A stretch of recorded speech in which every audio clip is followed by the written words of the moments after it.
On this channel, we've spoken a lot about fun hardware devices for making music. That is, a physical device outside of a computer that you use for music making. And hardware music production is preferred by a lot of people, myself included, but there's a major issue to it that I think stops a lot of people from getting into it, and that's price.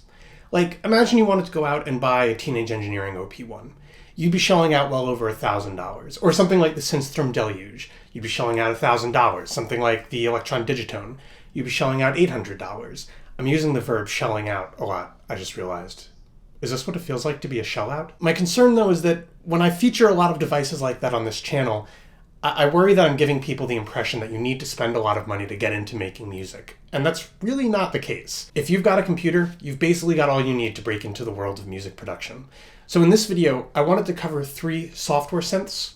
These are plugins that you would use in a DAW that I think are really amazing, that, they sound great, they're fun to use, and most importantly, they are free. But before we get into it, I do want to mention that I'm not being sponsored or anything, and if you don't already have a DAW for making music, I believe that both Ableton and FL Studio offer free trial periods, so you could download one of those, again, for free, and then get right into making music. So the first one is the OBXD by Disco DSP.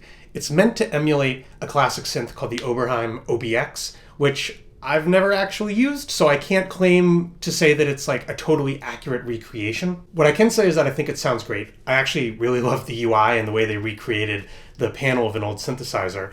I think that if you're very new to programming a synthesizer patch, a lot of the built-in presets are both really usable and good jumping off points for you to start fiddling with different settings and just seeing how it changes the sound. To give you a sense of how it can sound, here's a short groove that I made using the OBXD and some drum samples.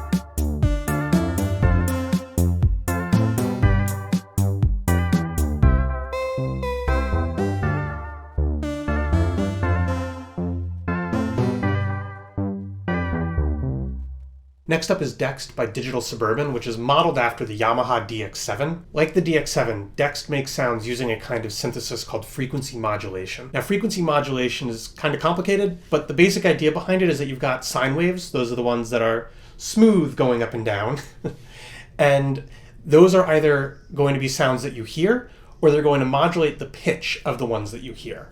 And by modulating the pitch of a sine wave that you hear, you're able to change the timbre and make it sound sometimes like real instruments, other times just like crazy and wild synthesizer-y sounds. I think if you're new to it, the UI of Dext can feel kind of intimidating. It's putting a lot of information in front of you and just kind of taking it on faith that you know what you're doing. But FM can be powerful and flexible, and I'd say that if you invest a lot of time into learning how to use Dext and figuring out its various quirks, you'll find that you're going to get a lot more out of it than what you initially were putting in. Personally, I love using FM synthesis to make fun, warbly, bell-like sounds, which I will demonstrate in another short little groove that I made using Dext and some drum samples.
Last but not least is Surge, which is sort of a monstrous plugin. You've got tons of modulation sources and effects and filters built into it. It really does feel like they tried to give you everything you could possibly want in a synth plugin all in one package. While Surge is probably my least favorite of the 3 synth plugins we've shown here, I still think it's really, really fantastic.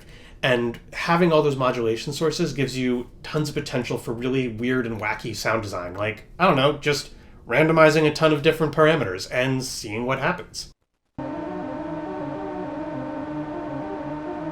Anyway, our last little groove of the day, like the other ones, is going to be made with Surge, and you probably guessed it, some drum samples.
So we've covered 3 synth plugins. Of course, there's tons of them out there that are available. A lot of them are available for free. A lot of them are really amazing. I just wanted to talk about these 3 in particular. And as a little bonus, I want to mention 2 free effect plugins that I've been using on a lot of these grooves. The first is called Tau Chorus LX, and it kind of emulates the chorus effect that you would find on an old Juno synthesizer. The other one is called Verispeed by Genuine Soundware, and it emulates a classic tape echo. Plugins aren't always just synths. Always a good idea to have some fun effects on hand. Just gives you more sound shaping tools. Anyway, I hope you enjoyed this video. If you did, please consider leaving a like, hitting subscribe to support the channel. And if there's any free synth plugins that I have not covered that you feel really, really deserve a mention, let me know in the comments. I'm always looking for fun new things to play with. And fortunately, free is usually within everyone's budget. Anyway, thanks so much for watching, and I look forward to seeing you in the next video. Bye.